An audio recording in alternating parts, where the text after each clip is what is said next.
الصلاة يا بلال. அஸ்ஸலாமு அலைக்கும் வரஹ்மத்துல்லாஹி வபரகாத்துஹு. கடமை வரும் பொழுது காரணத்தை அடுக்குபவரா நீங்கள்?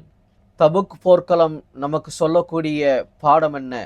வாங்க பார்க்கலாம் இன்ஷா அல்லாஹ். அல்லாஹு ஜல்ல ஷானுஹு தஆலா சூரத்து தௌபாவிலே 44வது வசனமாக அல்லாஹ் சொல்லி காட்டுகிறான். முத்தகீன்களை பற்றி அடுத்த ஒரு வசனம். இந்த வசனத்துல அல்லாஹ் சொல்லக்கூடிய விஷயம் என்ன அப்படின்னு சொன்னா, மிக முக்கியமான ஒரு கரு இதுல என்ன அப்படின்னா, ஈமான் கொண்டவர்களுக்கும் அல்லாஹுவை நம்பிக்கை கொண்டவர்களுக்கும் முனாஃபிகீன்களுக்கும் உண்டான மிகப்பெரிய ஒரு வித்தியாசத்தை அல்லாஹ் இந்த வசனத்திலே சொல்லி காட்டுகிறான். அல்லாஹுவையும் இறுதி நாளையும் நம்பக்கூடியவர்கள் தங்களுடைய செல்வங்களை கொண்டும் உயிர்களை கொண்டும் அல்லாஹுடைய பாதையில் போர் புரிவதை விட்டும் அவர்கள் விலகி இருக்க மாட்டார்கள். அல்லாஹ் நிச்சயமாக இறையச்சமுடையவர்களை அறிந்தவன் என்பதாக அல்லாஹ் இந்த வசனத்தை சொல்லி முடிக்கிறான். அல்லாஹ் ஏன் இப்படி இந்த வசனத்திலே சொல்லி காட்டுகிறான்? இதனுடைய வரலாற்று பின்னணி என்ன அப்படின்னு சொல்லி பார்த்தோம் அப்படின்னு சொன்னா, தபூக்குனுடைய போர் நடக்கக்கூடிய அந்த காலகட்டத்திலே இந்த வசனம் இறங்குகிறது. அல்லாஹ் அந்த வசனத்திலே இந்த போர்க்களத்தினுடைய நிலைமையை பற்றி அல்லாஹ் சொல்லி காட்டுகிறான். என்ன நிலைமை அப்படின்னு சொன்னா, நபி ஸல்லல்லாஹு அலைஹி வஸல்லம் அவங்க தபூக்குடைய போருக்கு தயாராகும்படி எல்லா சஹாபாக்களுக்கும் தன்னுடைய தோழர்களுக்கும் அறிவிப்பு செய்கிறார். அப்ப செய்யும் பொழுது எவர்களுடைய உள்ளத்திலே இறையச்சம் இருந்ததோ அத்துணை சஹாபாக்களும் அத்துணை தோழர்களும் எந்த விதமான காரணமும் இல்லாம போருக்கு கிளம்பி போனாங்க. ஆனா அதிலே உண்டான முனாஃபிக்குகள் இருக்காங்கல்ல இல்லையா, நயவஞ்சகர்கள். இப்ப இவங்க என்ன சொன்னாங்க அப்படின்னு சொன்னா, யார சொல்லலாம், எங்களுடைய வீட்டுல வேலை இருக்கு, எங்களுக்கு அந்த வேலை இருக்கு, இந்த வேலை இருக்குன்னு சொல்லி காரணங்கள் சொல்ல ஆரம்பிச்சாங்க. எங்களுக்கு உடல்நிலை சரியில்லை, இப்படி ஏதாவது ஒரு காரணத்தை சொல்லி எப்படியாவது போருக்கு போகாம இருந்துருன்னு அப்படின்னு சொல்லி அவங்க நபி ஸல்லல்லாஹு அலைஹி வஸல்லம் முறையிடுறாங்க. அந்த தபூக்குடைய போர் நடக்கூடிய அந்த காலகட்டம் எப்படிப்பட்ட காலகட்டம் அப்படின்னு சொன்னா, கடுமையான வெயில் நிறைந்த காலகட்டம். பேரித்தம்பலம் அறுவடைக்காக காத்திருந்த ஒரு நேரம் அது. இந்த நேரத்துல தான் இந்த தபூக்குடைய போரினுடைய அறிவிப்பை நபி ஸல்லல்லாஹு அலைஹி வஸல்லம் அவங்க செய்யறாங்க. இப்ப இப்படி செய்யும் பொழுது முத்தகீன்கள் அல்லாஹுவை அஞ்சக்கூடியவர்கள் எல்லாம் என்ன செஞ்சாங்க அப்படின்னு சொன்னா, போருக்கு கிளம்பி போனாங்க. ஆனா முனாஃபிகீன்கள்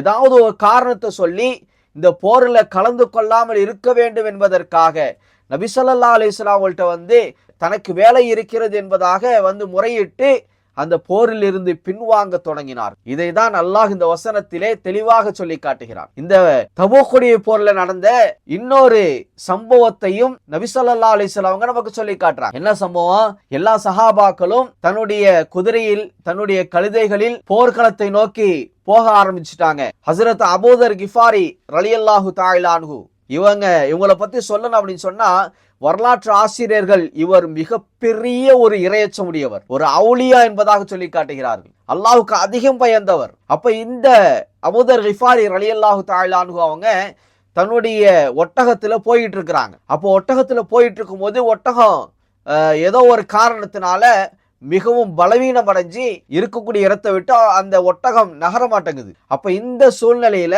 அவங்க ஒரு முடிவு எடுக்கிறாங்க. என்ன அப்படின்னு சொன்னா, எந்த காரணமும் சொல்லி அவங்க வீட்டுக்கு போகணும் அப்படின்னு சொல்லி நினைக்கல. இன்னைக்கு உள்ள சூழ்நிலை அப்படித்தானே. தனக்கு கடமை வரும் பொழுது ஒவ்வொருவரும் ஏதாவது ஒரு காரணத்தை சொல்லி தப்பிக்கணும் அப்படின்னு சொல்லித்தான் நம்ம விரும்புவோம்.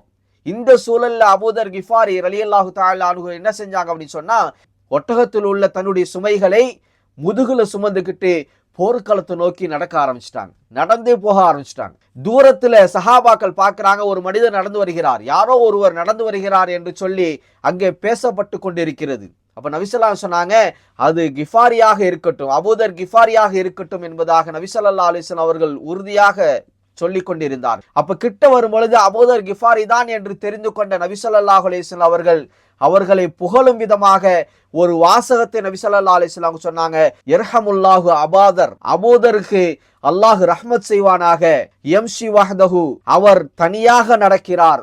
வ யமூத் வஹ்தஹு, நாளை அவர் தனியாகவே மரணிப்பார். வ யுபஅஸ் வஹ்தஹு, அவர் மறுமையிலும் தனியாகவே எழுப்பப்படுவார் என்ற விஷயத்தை நபி ஸல்லல்லாஹு அலைஹி வஸல்லம் அவர்கள் நன்மாராயமாக ஹஸரத் அபூதர் கிஃபாரி ரலியல்லாஹு தஆலா அன்ஹு அவர்களுக்கு நபி ஸல்லல்லாஹு அலைஹி வஸல்லம் அவர்கள் சொன்னார்கள். நபி ஸல்லல்லாஹு அலைஹி வஸல்லம் அவர்கள் சொன்னது போலவே கடைசியில் அவர் தனியாகவே மூத்தானார். தனியான ஒரு இடத்திலே, யாரும் இல்லாத ஒரு இடத்திலே அவருடைய மரணம் வந்தது என்பதாக வரலாற்று ஆசிரியர்கள் நமக்கு சொல்லி காட்டுகிறார். இங்க மிக முக்கியமான கரு என்ன அப்படின்னு சொன்னா, முத்தகீன்கள் கடமை என்று வரும் பொழுது அங்கே எந்த விதமான காரணமும் சொல்ல மாட்டார். அல்லாஹ்விற்காக வேண்டி ஒரு விஷயத்தை செய்ய முற்படும் பொழுது, செய்ய முற்பட வேண்டும் என்ற ஒரு கடமை வரும் பொழுது அங்கே அவர்கள் எந்த காரணமும் சொல்லாமல் அவர்கள் கடமையை நிறைவேற்றுவார்கள் என்ற விஷயத்தை அல்லாஹும் ரசூலும் இந்த இடத்துல நமக்கு சொல்லி காட்டுகிறார்கள். அருமை சகோதரர், கடமை என்று வரும் பொழுது ஒரு முஃமின் அல்லாஹ்விற்காக வேண்டி எல்லாவற்றையும் தியாகம் செய்ய வேண்டும். அல்லாஹ்விற்காக வேண்டி எல்லாவற்றையும் தியாகம் செய்ய வேண்டும் என்பதை தான் இந்த வசனமும் இந்த வரலாற்று சம்பவமும் நமக்கு உணர்த்துகிறது. அருமை சகோதரர்களே, எல்லாம் வல்ல அல்லாஹு ஜல்ல ஷானுஹு தஆலா அப்படிப்பட்ட பாக்கியம் பெற்றவர்களாக என்னையும் உங்களையும் ஆக்கி அருள் புரிவானாக. வாஹிர் தஅவானா அல்ஹம்துலில்லாஹி ரப்பில் ஆலமீன். அஸ்ஸலாமு அலைக்கும் வரஹ்மத்துல்லாஹி வபரகாத்துஹு.